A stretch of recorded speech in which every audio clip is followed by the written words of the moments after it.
that was like professional. Did That you was get that? good. Was that recording? This is gonna be. I love that. It's gonna be a mess. This is gonna be great. Like, what questions? If you ever wanted to do something funny and being like, what? We want to break the fourth wall. Like the whole time breaking the fourth wall just like this. Is that your final question?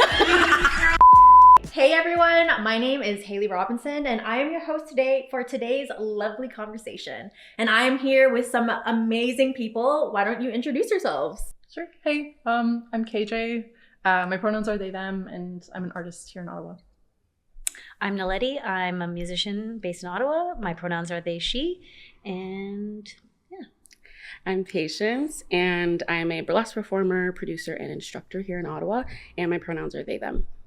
Awesome. I forgot my pronouns are also they, them. So thank you everyone for being here. I'm so excited to get into this conversation. And thank you to GenNext East Ontario for bringing us all here today to talk about how we use art to create safer communities and embrace... I love that. and embrace our identities. For those of you who haven't heard of GenNext, it's a social impact movement for people who want to learn about the unique challenges facing our region and create meaningful local change. The causes they focus on are mental health, youth homelessness, equitable employment, and diversity and inclusion. So let's get right into these questions. So we're going to start with KJ, but everyone's going to answer the questions. How did you discover art as a tool for expression? And is it something you've already been interested in, or was it an interest that you discovered later on in life? So I've been interested in art for like my whole life. So like I remember when I was like 3 years old, I would be drawing stuff all the time. That was like my big thing. And then my parents put me in like toddler art classes and stuff. Nice. So Oh. yeah, it's So kind of like always been a thing for me. Yeah, so I think even all throughout high school, I was kind of like using art as a tool to sort of express the harder stuff that I was experiencing. So it's always been there. And then back in 2017, I kind of started taking it not more seriously, because I've always I'm still having fun with it, and I really just do art to, just to have a good time. But yeah, in 2017 I started selling my stuff, and so I've kind of made a career out of it that way. So yeah. Cool. And KJ, you are everywhere. I'm like, Yeah. it's like, everywhere I go. I try. Yeah, we can't escape each other. I keep seeing Naledi in the neighborhood. Like, Well, you moved to my hello? neighborhood. Yeah, that's true. Yeah, I'm concerned. probably should be. Oh yeah. Okay. So art as a tool for expression. I feel like I've got a bit of a weird roundabout way of explaining this. Where I grew up predominantly in Botswana, is where I'm from, and it's a small country in the bottom of Africa, and it's like your classic, art is a cute hobby, but it's not a career. It's not a way to make a living. You're not a doctor. You're not an engineer. You're not a lawyer. So it took me a long time to kind of understand how, the importance of art as my own identity can kind of embody all of me. So yeah, I think that was a little bit longer of a journey. And in terms of using it as a tool for expression, it's kind of, again, it's similar. It's kind of always been in my pocket as a way to kind of deal with things and cope with things. I mean, if you read any of my songs from when I was a teenager, it was just mostly writing about how sad I am that I have a boyfriend. So it's always been a coping mechanism for me. Sorry. So real. So real.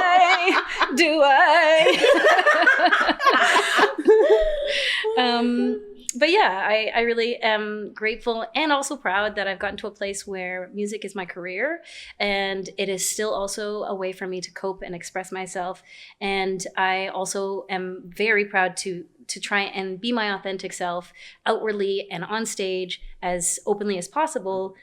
to make sure that other people, all the young ones coming up behind us, know that that's like this space is important to take up, and it is a place for everyone. So I know that sounds like a political agenda that I just said, but that is genuinely. I'm here for it. Yeah, right, exactly. Vote for Naledi. Long-winded, sorry. All right, and then same question. Buckle up, friends. Just kidding. Yes. So I actually was a dancer since I was 4 years old. So like very long time. And then I was a competitive dancer. And if anybody is aware of the competitive dance world, it is extremely toxic. And you have to kind of fit in a specific box, which is thin, white, and straight. And 3 things I was not. Don't forget rich. That part, exactly. So like I, did it for 10 years. And then I was like around 14 where I was like, I can't do this anymore. And I literally never thought I was going to dance again. I never wanted to dance again. And actually, this is why like visibility is so important, because I went to a drag show and there was a burlesque performer there, Copycat. We love Copy, right? Such an amazing person, a great friend of mine. And I saw this person perform and I was literally like, wait, they're like being their authentic self on the stage. Like you can do that? Like that's a thing you can do? And I was like, oh, I think I want to dance again. So then like when I stepped back into performing, I was like, number one, I'm going to do this like radical act of self-love, which is burlesque.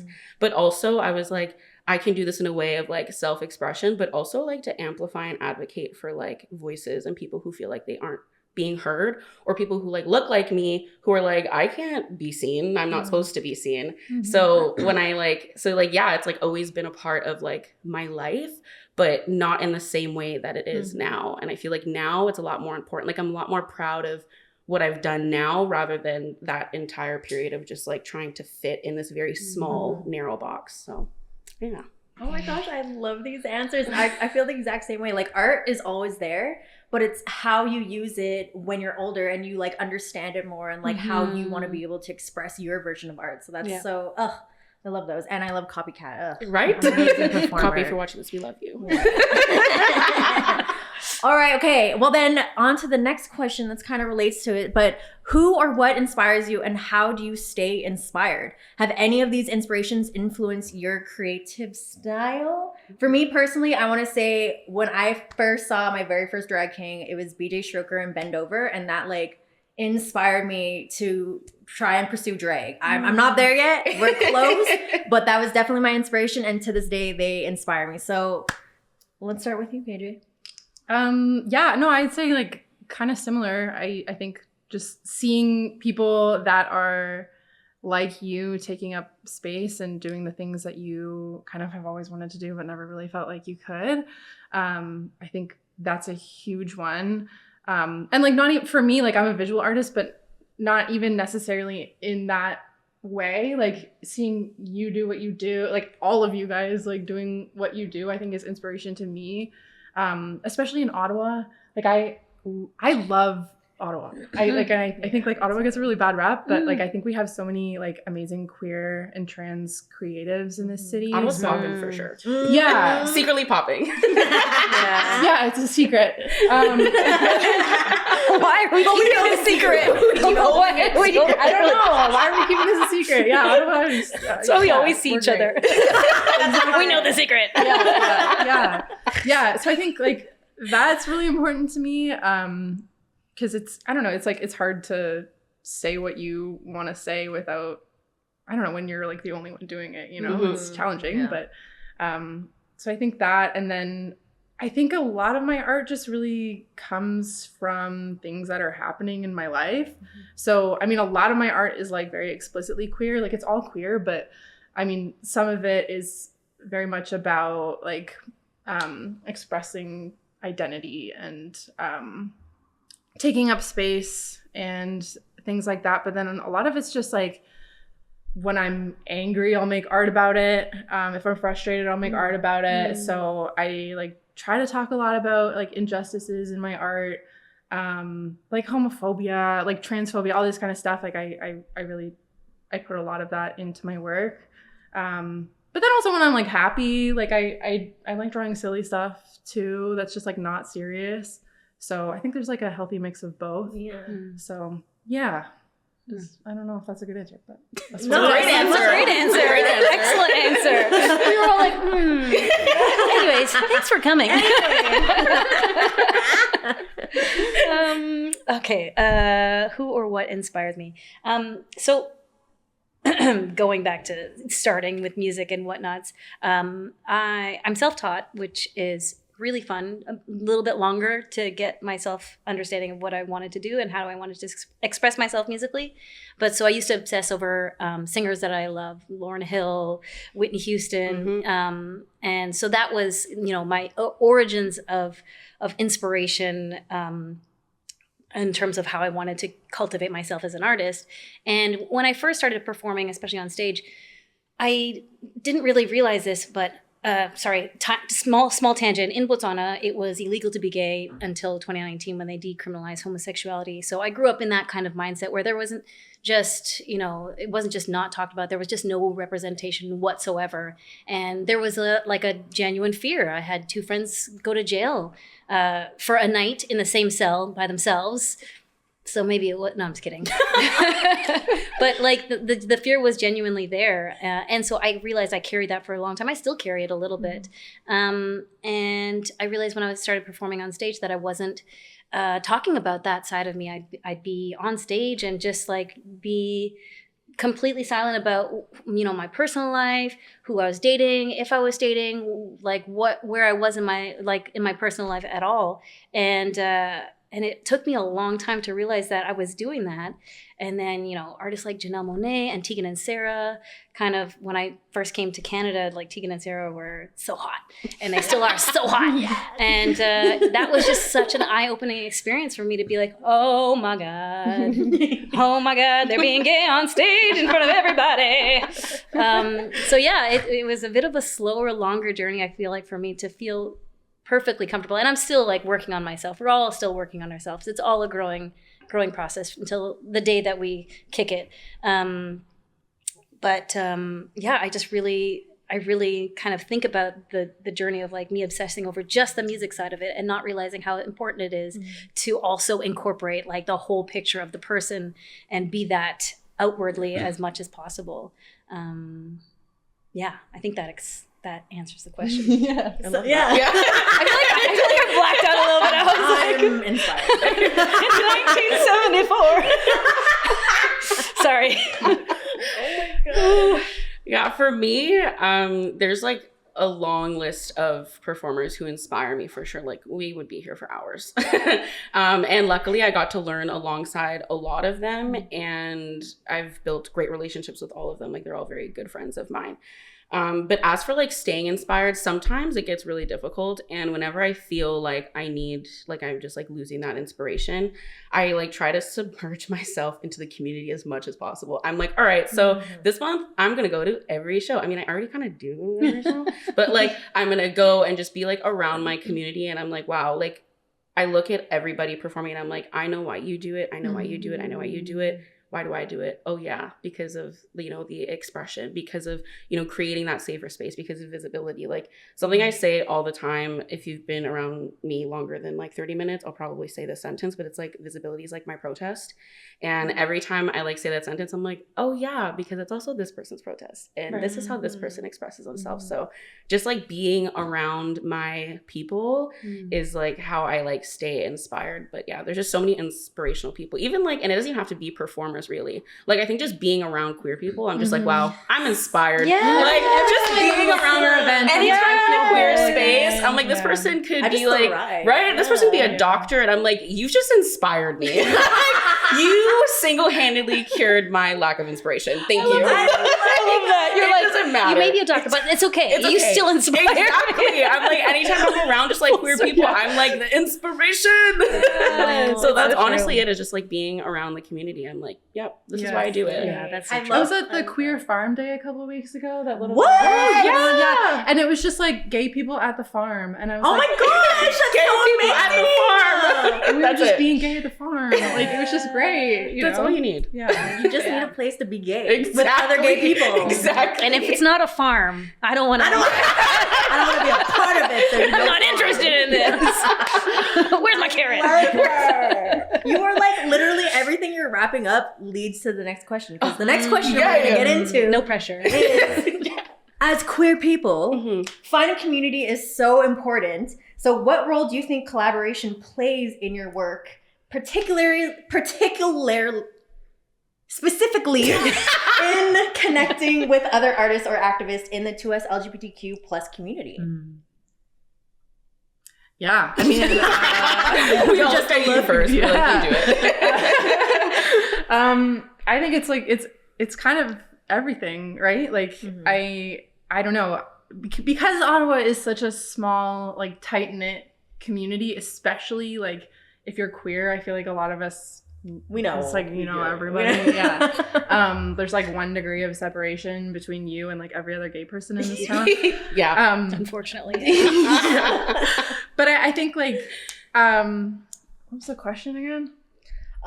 Collaboration. Yes. Yeah. So I don't know. I think when I have newer artists, you know, who come to me and ask like, how do I get involved? Like, how do I become an artist by vocation?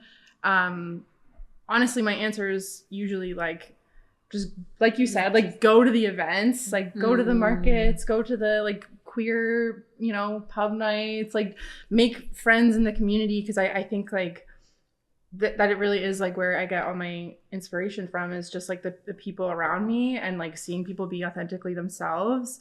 So yeah, and I love doing collaborations with other artists, like other business owners and other creatives in Ottawa specifically. And like, this is like kind of relevant, but like another queer friend of mine named Alex owns Rito Rollers, which is Ottawa's like roller skate shop. Yeah, so I've always wanted to roller skate, but I've always been way too scared. And I'm like an awkward gay person, so I've never like saw myself in sports. But like they reached out to me and asked if I wanted to do a collaboration with them. So I designed some merch for their roller skate store. I love and that. they like set me up with roller skate gear. So I actually like started roller skating last year because of them, So right? awesome. So I think like we all have things to offer each other. And I think that's just like, I feel so blessed to be in a community where we do that, because I know like not all communities are like that, right? Like there's a lot of people who view, especially like my business as an artist, like who view it as a competition. But it's just, I don't know, it's just like, and that was so amazing because like I've always wanted to do that. I never felt like I could. And they were like, no, you can, you know, and I guess be creative. And so yeah, like it's just like amazing. And I mean, that's only like one example, but like there's so many people in Ottawa that I've like been lucky enough to work with and who just like have immeasurable things to offer. And yeah, just things that I never would have seen myself doing, but then when they come up, I'm like, oh my God, yeah, like of course I want to do that, right? So yeah, I think I don't know, it's just like collaboration is like kind of what keeps me inspired as a maker. So yeah, I feel like the collaboration thing it is difficult for me because, you know, as a music maker, I am very much in a dungeon by myself, crying, like writing stuff. It sounds very dark, but you know, it feels very, it often feels very personal. And maybe it's because the music that I write, often I talk about my experiences, you know, being in the closet in a country where it's illegal and falling in love with a girl and be like, oh my gosh, and not doing anything about it. That's fine. Although I feel like that's like a queer experience overall. Anyways, why don't we make a move? What's wrong with us? We're queer. the sapphic experience. I know. We don't make a move and then we just move in together. That is the move. That's the move. First move. I saw something and someone's like, lesbian date ideas, like a little like video thing. Lesbian date ideas. The next video is get married. I was like, excuse me, as I'm married. Excuse me, it was a great idea.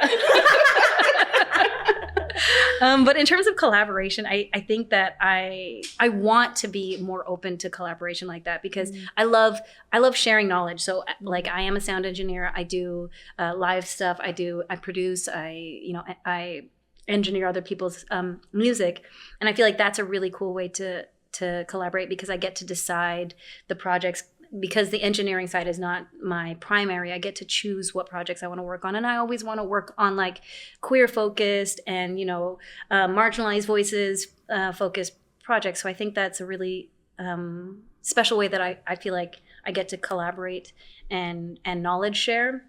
And like also recommending other artists. Like I was doing some work with the NIC at one point, helping them curate their afternoon shows, and they were like, "Do you have any suggestions?" I was like, "Do I have suggestions of musicians?" Yes, I do.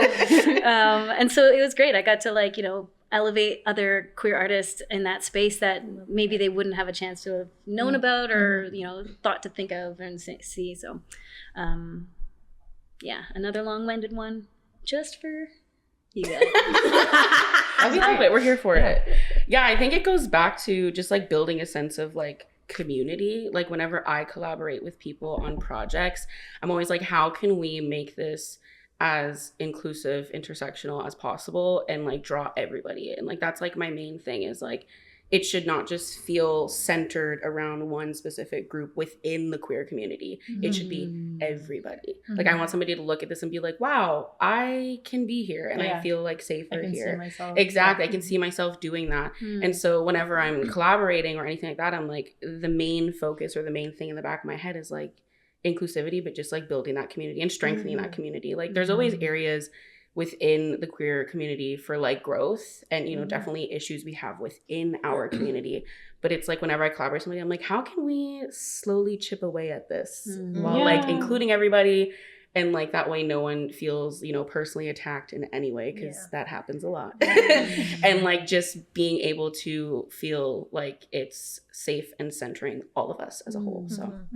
Oh, I love that. No, I love collaborating. I think like what you said, I really love being able to like give somebody what I can offer and then have them give what they can offer, because it could be like something completely different from what you do, and then you like get to learn something new. Exactly. And so it like is a win-win for everybody.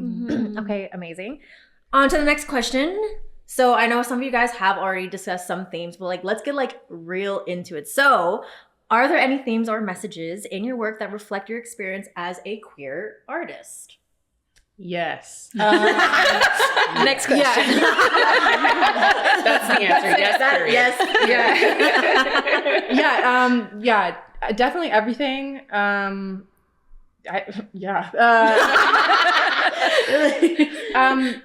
I think like my queerness is like a huge part of my identity. It's not everything, but I think like I think people who aren't queer maybe have this perception of queerness as just like one individual part of a person, but for me I kind of see it as like encompassing every part of me. Like it's not just like I'm queer and I'm also an artist and I also like to make coffee and I like have cats. Like I think it's like I'm just queer all around. Like it's in every part of who I am. So I think no matter what I'm making, like it's always kind of like it comes from a queer perspective. So it's exactly. But I think like a lot of my art, like I said earlier, like kind of comes from my frustration. So like for example, like I have this one piece of art that says femmes can be thems. And love it. I do too. Yeah, I like that one too. And it's really like amazing the feedback that it's gotten, because I actually did a different piece of art with the same message like, I don't know, 6 years ago or something.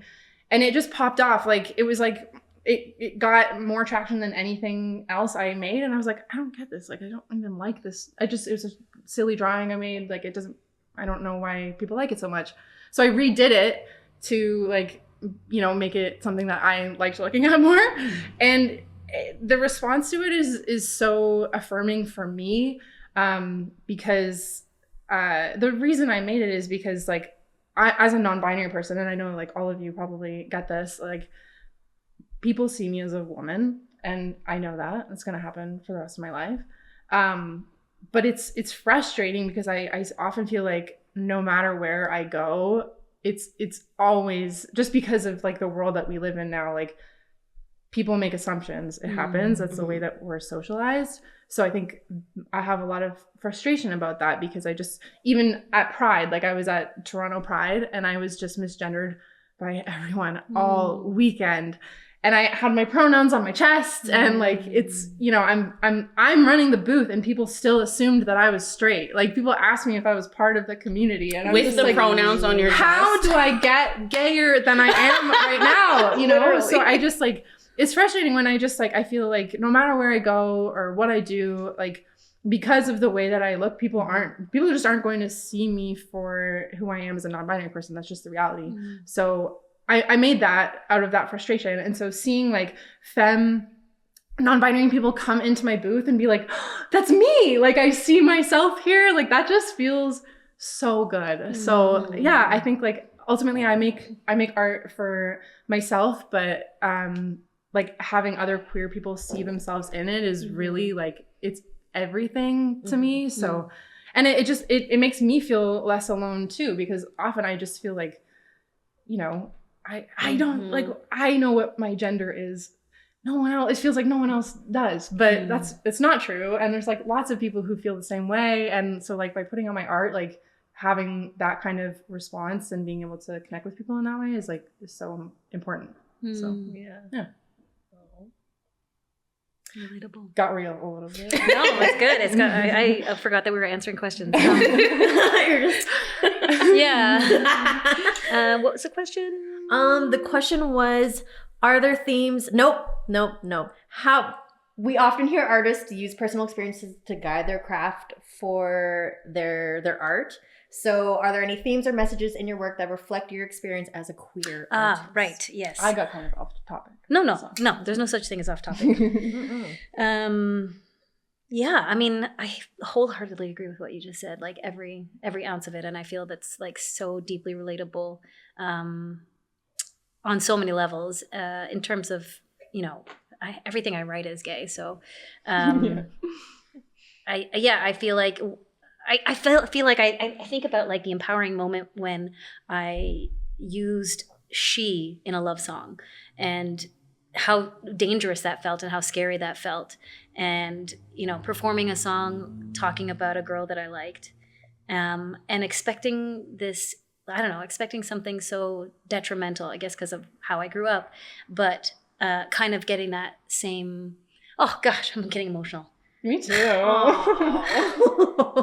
Cut. And break. Anyways, moving on. Yeah, just getting that kind of same response and having people like come up to me and talk about the relatability of that and how powerful it is to kind of hear that on a platform, you know, on a stage, and. You know, I went back to Botswana. I was working on a project in Botswana in October of last year. Yes. And I went with my wife, which was scary in itself. And met my wife's family met my family for the first time. And that was kind of a scary process. But my aunt, we got married, and obviously most of my family weren't able to attend because whatever, pandemic.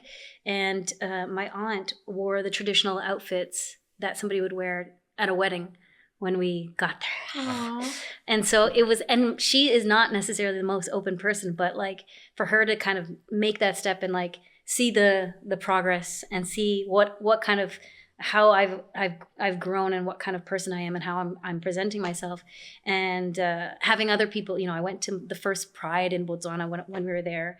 My first Pride, not the first Pride. It was the third. So oh wow, you know, so many. Only 3 years old. That's a baby. But just meeting people there and you know, meeting people who are like, yeah, you know, I listen to your music and and that kind of like. That's so amazing. Yeah, it's just like bazonkers to me because like my little self, like.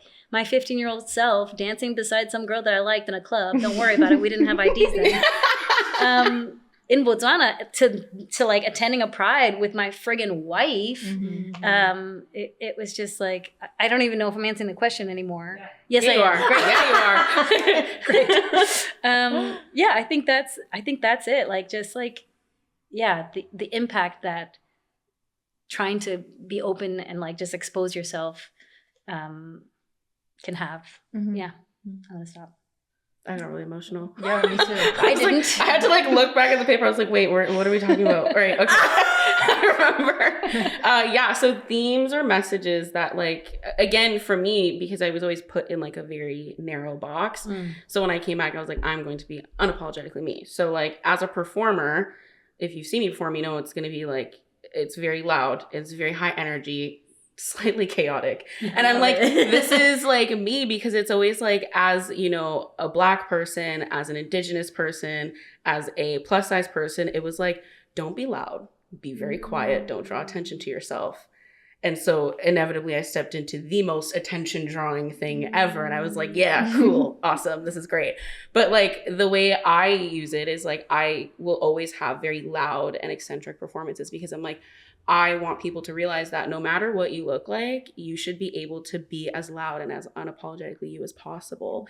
And especially being like, when I came out as non-binary, I was like so scared to like even say anything, because like I spent so many years of people just saying she, and I was like a cringing, but I was like, I don't know what the word is for, like, I don't know what that is. And I'm like, so then it was like a battle in my head of like, okay, am I like, what am I? What do I want to do? And then you're kind of like in this limbo phase of like, because like you see like when, you know, the term non-binary was really popular, like we heard about it, it was like there was like one type of non-binary. Yeah. And like, and so I feel like you get this too, is like there was one type and it was very like androgynous, right? And like a little bit more on the mask side. And I was like, okay, cool, I'm non-binary now, I am a dude. And then I was like, wait a second, that's not what that means. I've been there too. Right? You tried I am a dude. Why did we all go through that? Am I currently there? I was like, there is no way around this. Like, this is what I have to do. And I'm like, I like remember coming home and I was like, anything pink in this room, take it out. And my mom's like, what are you talking about right now? And then I really distilled myself and I'm like, no, like, this is me. This is who I am. And like, I just want to be and exist and like not be misgendered, but also just like on stage, like that is very much me. So I'm like, I want everybody to just feel like they can be unapologetically them, because I am being loud AF on stage, unapologetically me. No And matter that's the feeling you give when you perform. Like I've seen you perform, and that was the feeling that you get. That's the goal. I'm like, just be crazy. Just be crazy, and you know yourself. And I love that for you. I remember seeing you perform and just being like, What? It feels so good. Yeah, I mean, Also, just seeing everybody's like reaction of like just feeling good. I'm like, I love this. Oh, you're so great. I don't know, I'm trying not to cry this whole time too, listening to everybody. So then on to the next question. This gets into some other deeper meanings about your art. Specifically, how do you think your own experiences and creative work come together to contribute to the bigger conversation about diversity and inclusion? Yeah, it's a big one. it's a big question. Yeah. I think that happens in my work a lot, but like not on purpose. Like I never really make art with the intention of like, I really want to open a larger conversation about mental health or about queerness or about, like, I really am just like, something will happen to me and I'm like, oh, this is funny. Like I'm gonna make some art about it. Like as an example, like I have this one piece of art that's like my most popular one, especially now, like not post COVID, because we're still in it, but like since COVID happened. It's like this like traditional heart, like a tattoo style, yeah, with a banner through it, and it says "I'm full of anxiety," which is like real. Silly and like, you know, like so real. Yeah, but so I made it in 2017 when I was at the doctor, like waiting to get my anxiety meds refilled, and I just made it like because I was like anxious. You can cut that out. I was anxious and I like just needed to doodle, and that's what I did. So I made it, and then the response about it, like however many years later, is like it's so bizarre because I truly get people telling me sometimes like, you know, I have this design on a tote bag and I love it so much, and I go out and it opens up larger conversations about mental health, which is never something I intended to do. But it's just like, it's so amazing how art can do that. Yeah. And like, even, I have another design that says one day at a time, and it's like this sun with a smile just like coming out behind some mountains. And I made it during COVID as well, and just because everyone was having a really hard time, and I was like, that was my way to express what I was feeling at the time. And now I didn't realize this at the time, but I think it's a really common term used for folks who are like struggling with addictions. So like a lot of people have told me that it's been like really good, like a good reminder for them, like with their sobriety, which is, I mean, even just being able to do that has been something that I never expected. So like being able to communicate through art in that way, like even inadvertently, like it's just, I don't know, it feels really important. So yeah, I guess all that to say, like, is never something intentional. Like I'm never like trying, I'm really just like expressing myself and like how I'm feeling in like a very specific moment, but then like being able to talk to people about it afterwards is like, it just makes it so much better. Yeah. So yeah. I just quickly reread the question while you were Smart. tying up, and I was like, I hope you edit all of that garbage out. This one's a tough one because the idea of diversity and inclusion in its in its base form is so great. It's like excellent. Yes, of course, we should have a society that like looks like us on all fronts in every area, politically, doctors, lawyers, whatever, engineers. But like, over the pandemic, there were these hot moments that suddenly being Black was like hot, right? And like, let's talk to Black people about everything that is Blackness. And as somebody who I'm half Black, half white, but I'm a Black person, but I know that the lightness of my complexion meant that I got like approached by a lot of media agencies and whatnots because I seemed less threatening, the coloration thing, all of these things. Just like I find I really struggle with like the idea of like diversity and inclusion and the waves of it. Like I don't think I'm doing a very good job, and I bet you're going to do a much better job of explaining this. I'm like, listen, so things are tough. I don't like it, but it's like the ethos of it is so fantastic, and I love it. And I so many diversity and inclusion committees and so many businesses over such a short period of time, and make that coin whoever is like leading those, right?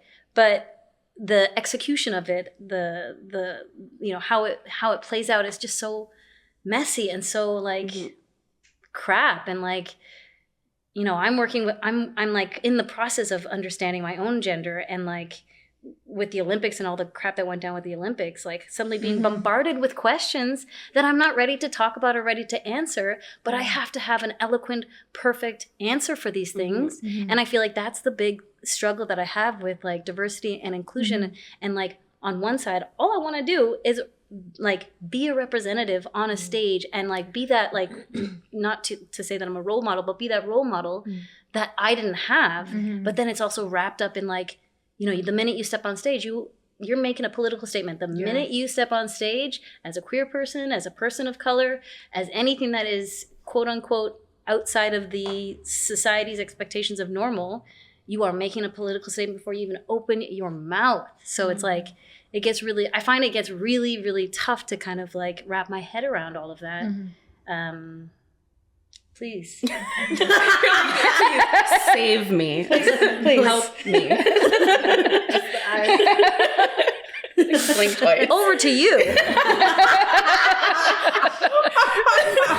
I get that though, and I feel like it's hard. As a performer, I've had a lot of conversations, and being benched from this injury, I've noticed quite a bit, and I'm like, oh, this is deeper than I even thought.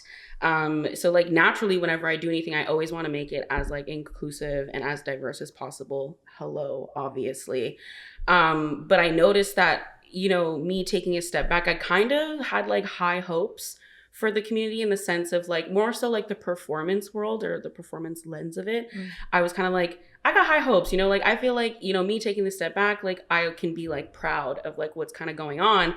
And it sucks, but like I remember like going to, you know, some of my other friends and I was like, yo, like, why do we have like less diverse casts right now? Like, why is there so many like all white casting, all white, you know, thin bodies? Like there is no diversity right now. And I'm like, what is going on?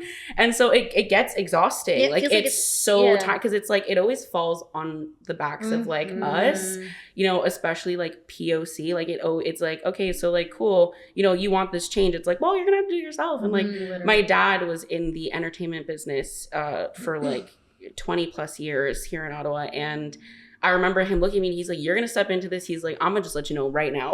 He's like a no BS man. He was like, I'm going to let you know right now, it's going to be rough. And I was like, well, what do you mean? And he's like, no, he's like your existence is, like you said, a political statement. He's like, and there's going to be lots of people kind of counting on you to pave this way. And I'm like, why me? Like it's exhausting. So I have such conflicting emotions because it's like, you know, I'm always doing my best in order to make things inclusive and diverse. And like, all I can really do is like continue to have these conversations while also giving myself the space to not have those conversations and allow myself to not feel guilty about it. Like if I don't want to talk about something, like I don't have to in this moment. And like I had to understand like it's okay to take a break from that because it really isn't my job all the time to do that.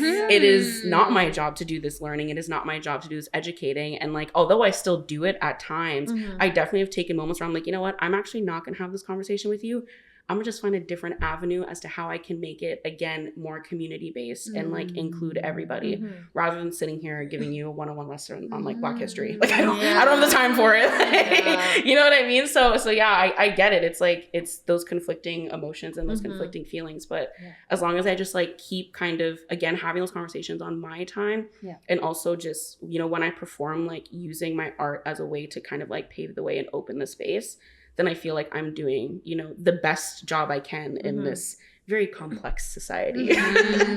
No, I totally get it. Like there's only so much that we can do before it's like, how many more times do I have to continue doing it before like other people start picking it up and like creating these spaces for us instead of us always creating the space for us. Like it's just no, it's so frustrating. I totally get that. And also like you know, if something happens suddenly, this community is like I said, so hot. Like let's focus so much on this, and then when something isn't happening in that community, suddenly everybody forgets. Yeah, you know what I mean. I was like, they're just like, oh, they just disappeared. Yeah, like, no, honey, we're done. Here. Yeah. Like, well, like that was like 2 months ago, and I'm like, where are the Black square people now? Let's really talk about it. Let's open up this conversation. Let's get really into it. Oh my gosh! All right. Oh, we're on the last question, y'all. Okay. So, I'm ready for this. Okay. All right. We're all like checking the paper. Everyone's scared now. So everyone deserves to have a safe space where they can create and express themselves freely. And for some, it's hard to find that place. How do you find and foster community and inclusive spaces within your work? That's such a good one. That is a good one. I mean, all these questions are great. Yeah. Do you have an answer? Do you want to answer first? Oh my God. Okay. Okay. Switch it up. I'm just yeah, so I think the first time I think for me, it went to when I started instructing. I didn't realize how important it was, but like after every class, Wednesday night, somebody would come up to me and be like, thank you so much, because like seeing you perform and seeing that you teach now is like created this safer space for me. Like I feel like I can do this. I've never seen someone who like resembles me in such like an amazing, you know, art form, or like such a powerful art form. And so teaching was a really big one. And then I guess like attendance too. Attendance and like using my platform. So when I say attendance, I mean like going into queer spaces and being like an active role in that community or in our community. And like I said, it goes beyond shows, like, you know, even like things like this, like just being involved. I'm like, I already feel like people are going to watch this and be like, I feel safer already. Like, I'm like, I love that. And then using my platform again is like my, you know, activism goes beyond, you know, being on stage. It's like I'm always having conversations and like, you know, I still give myself the space, like I said before, but like making sure that I'm amplifying marginalized voices so people can see me as like a safety post of like, I can like be in this space and like feel heard, feel seen. And, you know, sometimes people will DM me and be like, thank you for bringing this to my attention because I had no idea. Because that's the other thing too. It's like, I want to amplify marginalized voices, but I also know that there is a lot of people who may not know what's going on, which like, again, is like a tough pill for me to swallow because I'm like, how do you not know this? But also like, I do recognize that some people, you know, just don't know. And so then when they're informed, they're like, oh my God, like, thank you. And like, you did it in such like a very safe way where like, I don't feel like attacked for not knowing, because there are things in the world that I don't even know about, right? And so whenever someone educates me on that, I'm like, oh my God, thank you. And I want to be able to say thank you and like, do you have the space for more conversation about this? So I always want to make sure that like I am, again, I use the term like safety post, but I want to make sure that like people feel safer around me and like in my energy space. So yeah. I feel safe. I love that. I feel so safe. Oh my God, guys. For the song that's going in my head right now is Hold Me Close. It's perfect. Edit that in. I know, right? The last shot is just us all holding each other. Swaying. Don't forget the swaying. Yeah, I fully agree with that. I started doing workshops. So I went to study sound engineering because I was really tired of not knowing and not having autonomy over my music creation and having a lot of people be like, oh, it's difficult. A lot of people, oh, it's difficult. You won't understand.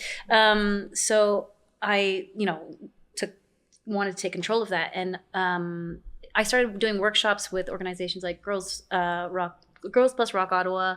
And now I'm blanking on all the workshops that I've done. Like, who am I? Where am I?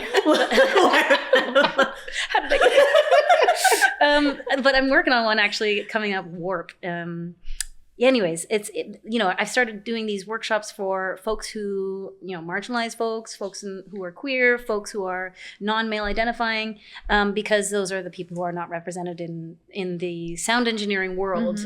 Period. Still not really. And it was through those kind of workshops. And I'm a nerd. I nerd out. Like it took me a minute to realize what I was doing. I just like nerd out and I'm like this, and you're going to do this. And like after all of the work, any workshop, people be like, come up to me like, thanks. Like this was so, like you made it seem so accessible and real to be able to physically do these things. And you like the way that you taught it made sense. And I'm not a great teacher. I'm just like, you just do it like this. Enough times that people are like, oh, you do it like this. But it kind of dawned on me after like I think the second workshop. I'm like, oh, this is actually an important role that I have to be a little bit more mindful of myself and what kind of message I want to be presenting, because exactly that. I want to be a safe space. I work with a lot of kids as well. Like I do mentorships for kids wanting to be in bands, and like, I mean, honestly, the next generation is like cool as heck. Just the amount of like open-mindedness and like thoughtfulness that is coming up is just blowing my mind. Like my high school could never, honestly. So yeah, I think that I really relate to and resonate with what you were saying in terms of just being mindful of like what kind of place you want to create, whether you're doing workshops, whether you're doing dance tutorials, whatever it is. I just think that I want to be really intentional with like what I say and what I do and how I make that information, how I express that information and make it accessible to folks who are trying to learn, which is a scary thing altogether. And there was something else that you said that was like really, oh, that's right. So you were saying, I talk a lot, so. I don't. But you said something along the lines of like, when people ask you questions, it's also an opportunity to be gentle with it, because it's true. We are all growing. We are all learning. We all make mistakes. There's not a single person in the world that hasn't made a mistake about something. And I remember somebody was talking about, you know, you want to bring people along, right? So like your grandparents or your parents that maybe are not as well versed in what's happening in the world and how the world is evolving. You know, if you care about them, you want to bring them along in a way that makes it not punitive. Like calling in rather than calling out. Yes, I always do that calling first. in. And I'm like, I'll call you in first, and then if I see And then I'm gonna call you out. exactly, and then if I see it's like not getting anywhere, then I'm like, all right, so now I gotta bring it out. Not really gotta show you what's up. But yeah, calling people in is like really important. Yes. And yeah, exactly. Yeah. So I think that's all I have to say about that. Yeah, I totally agree with everything that you were both saying.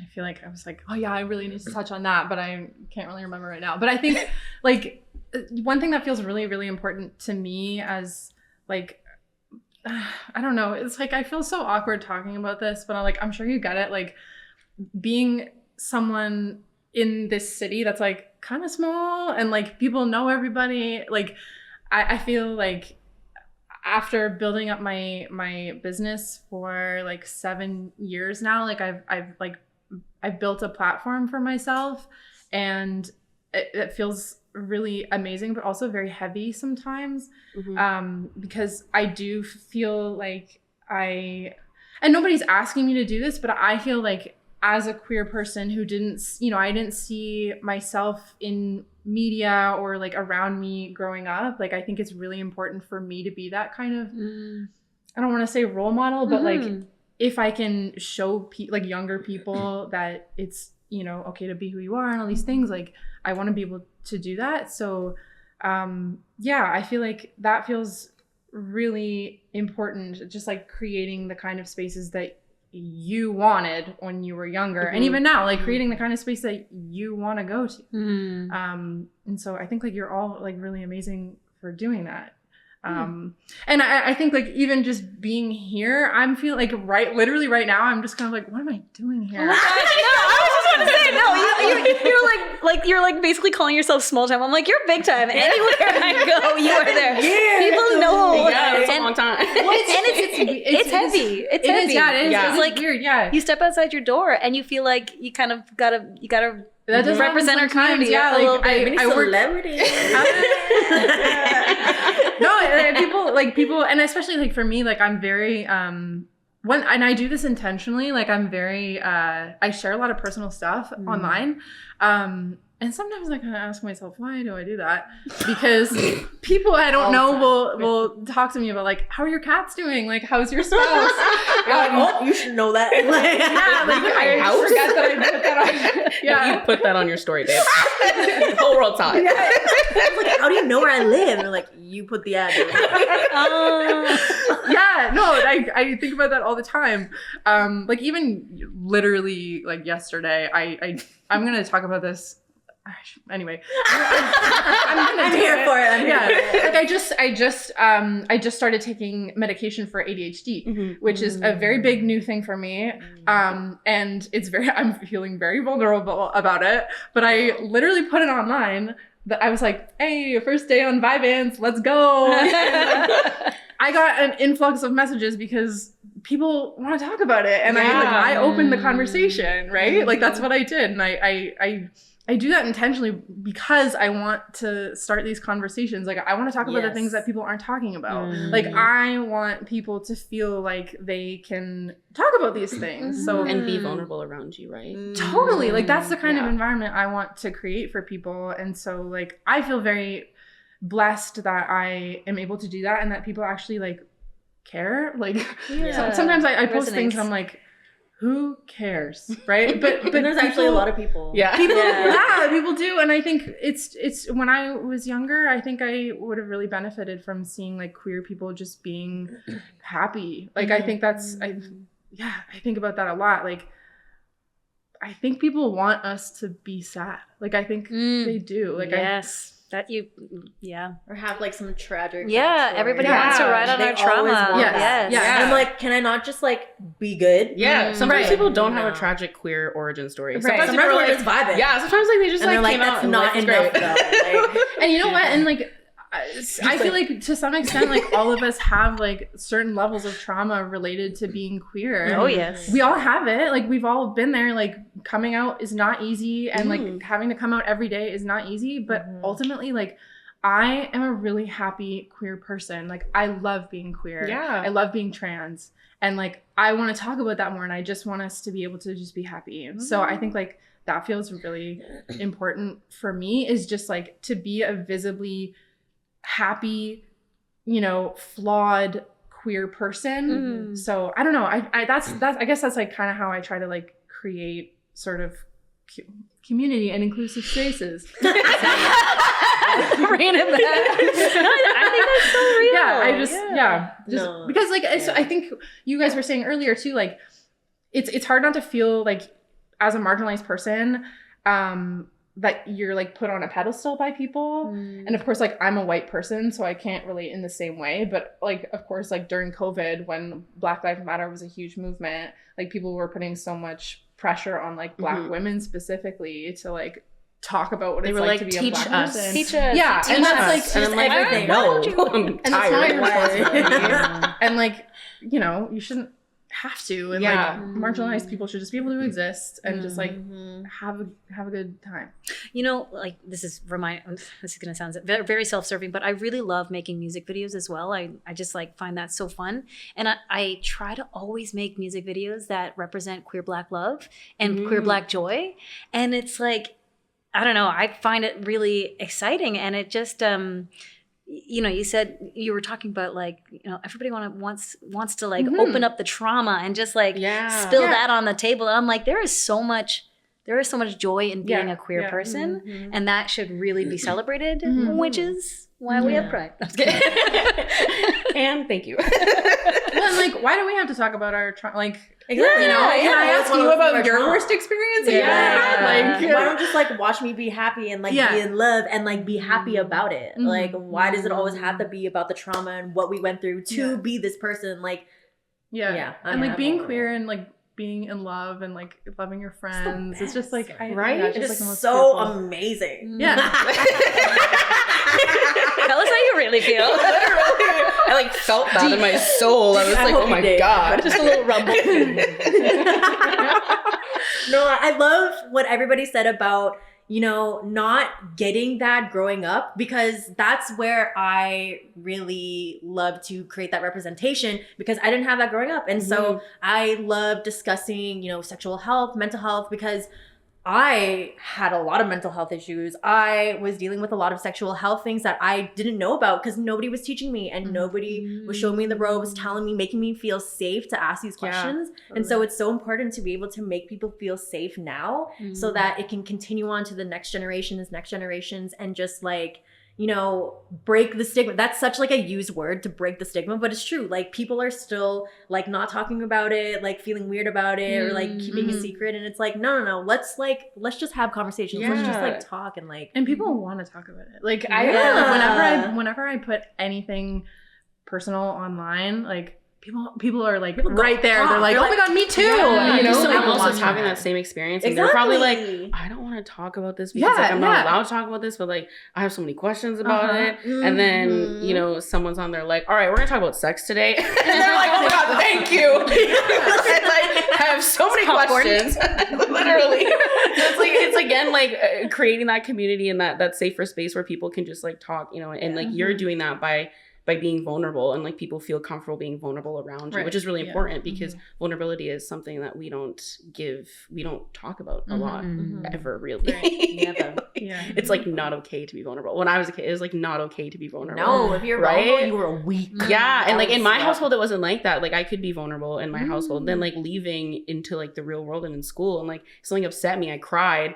And then I got picked on, and I came home and I was like, I was upset, and I told them I was upset, and I cried, and then I got yelled at. And my mom was like, oh, I've set you up to fail. Let's have this conversation. Like, and that's kind of like when I learned that, like, oh my God, okay, so being vulnerable like isn't socially acceptable. And then now you have so many creators, you know, like all of us at some point in time are extremely vulnerable online talking about things, and like you're, you know, helping other people feel that it's okay to be vulnerable. So, yeah.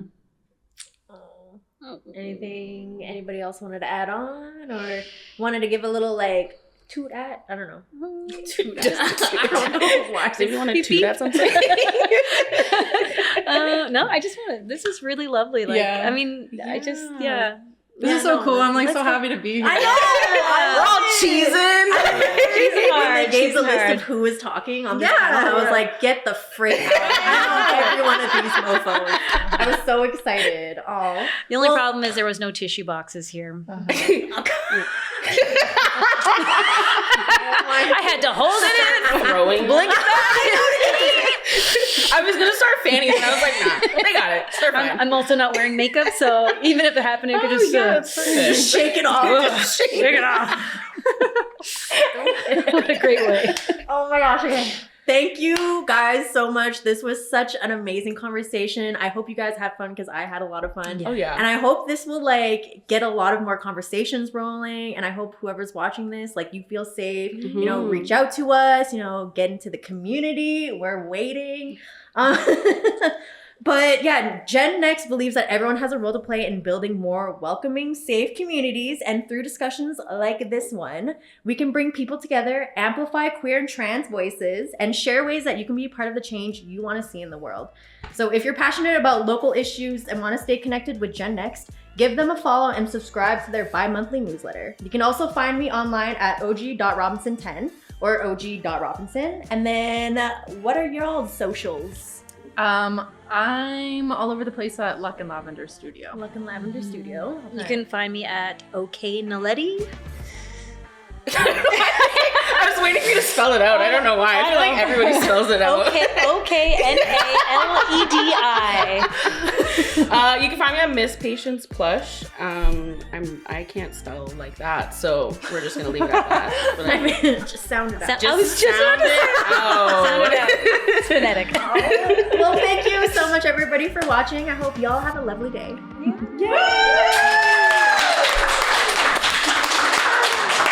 Oh my gosh. That was amazing. I love that the minute I was like, there was no tissue boxes, like 7 people were like, we're here! We got